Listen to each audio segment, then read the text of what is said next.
What's up guys, and welcome to the channel. It's Joanna here, founder and CEO of Supwell, and with marathon training season in full swing, I wanted to put together a video on how to build a rotation with one of the most requested running shoe brands out there right now, and that is Hoka. These guys are absolutely killing it. Their sales are up 40% year over year. Everywhere I look, someone's got a Hoka on their foot. So in this video, I'll tell you which shoes in their lineup you can pull for on different days of the week. What are the best speed day options? What are the best recovery options that will round out that marathon training rotation? Let's get into it.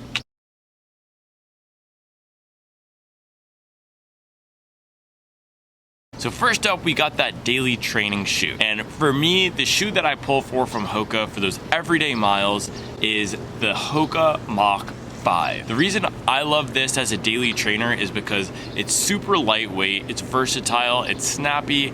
I can use it for everything from those faster daily efforts to those progression runs where I might be getting down to that 640, 650 range, to my everyday running paces, which is around 715 to 750 per mile. Now, I go running with other people sometimes who don't run in those paces, so maybe I'm running a 9-minute mile or a 10-minute mile, just catching up with friends, and the Hoka Mach 5 is great for that as well. It's one of the only shoes where I'm able to run a 10-minute mile and a 5-minute mile and still feel good, and I think that's because it uses this unique Pro Fly Plus foam here in this top layer here. It's a supercritical EVA, so it's been injected with gas, it's airier, it's bouncier, and then underneath that we have this firmer traditional EVA, which is also rubberized, and it's going to provide some grip on the outsole here. The one knock on this, and the one reason you might not want to consider it for that everyday option, is it doesn't have any rubber on the outsole here. If we look at another shoe like the Tracksmith Elliott Runner, this has a ton of rubber coverage. It's going to be a lot more durable,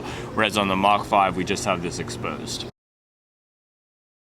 All right, next up guys, we got that recovery running option, and also for me, that double day option. So a lot of the times during these high mileage training builds, I'll run in the morning and then I'll run again in the afternoon. So if I'm pulling a shoe like the Mach 5 for the morning, in the evening, you know I'm gonna be going for that Hoka Clifton 9. That Hoka Clifton 9 is really that traditional daily trainer. For me, I use shoes like this as more of those recovery running or slower everyday option shoes. I don't love running in max cushion shoes all the time, so I turn to shoes like the Clifton for those slower efforts. This is great because it brings a comfortable and cushioned feel when your legs are feeling beat up. It has a moderate stack of that Hoka compression molded EVA, and unlike the Mach 5, it is pretty durable. It has that rubber outsole on the bottom of the shoe. All right, next up guys, we got the Hoka Cielo Road. This is what I would pull for on that Tuesday track day. Say you got 800 meter repeats, 400 meter repeats, you got some VO2 max work or some threshold work. A shoe like the Cielo Road is gonna be awesome.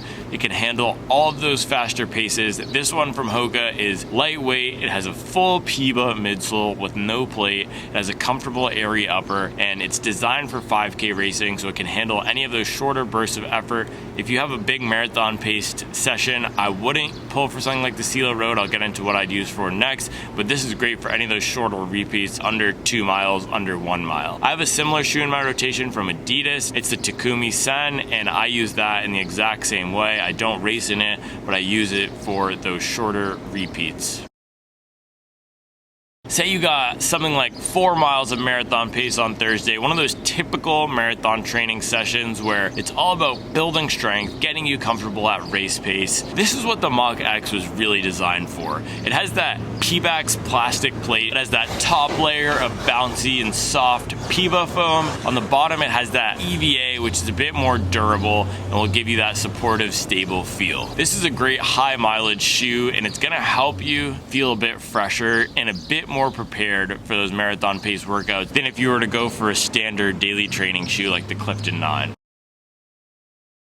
Alright guys, now for long runs with race pace, I'm going to be pulling for that Hoka Rocket X2. This is their marathon racing super shoe, and of course it's got that thick stack of PIBA in the midsole. This is going to rival shoes like the Vaporfly Next% and the Saucony Endorphin Pro 3. This is really going to be designed for those marathon races, half marathon races, but it's also going to be great for long runs where you're not going super fast for the whole time, but maybe you have some some periods of race pace in there. I like wearing super shoes for those types of workouts because not only do they make them a bit easier, which yeah, that's good, but they help me get comfortable with using that type of shoe over a long period of time. So all types of shoes that you pull for are tools, and you need to be comfortable with using the tool for the race. I suggest lacing up something like the Rocket X2 for those long runs with pace so you could get comfortable using that tool, sharpening that knife before the real marathon day.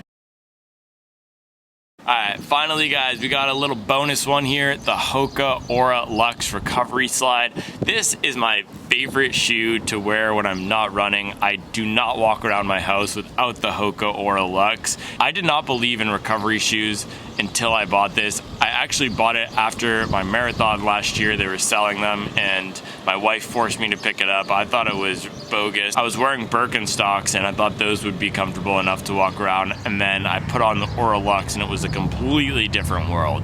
So if you want something that's super comfortable for around the house, if you want something that's super comfortable for after those long runs, take some of that effort off your legs, help keep you feeling fresh, go for that Aura Luxe. It's got a nice bed of cushioning. It's sugarcane EVA, super soft, and it's also got a rocker to help you glide along, feel like you're floating through the crib. All right guys, there we have it. That's how I would design a marathon training rotation. As always, thank you for liking, thank you for subscribing. I will make sure to keep you up to date on the latest and greatest in the world of performance running.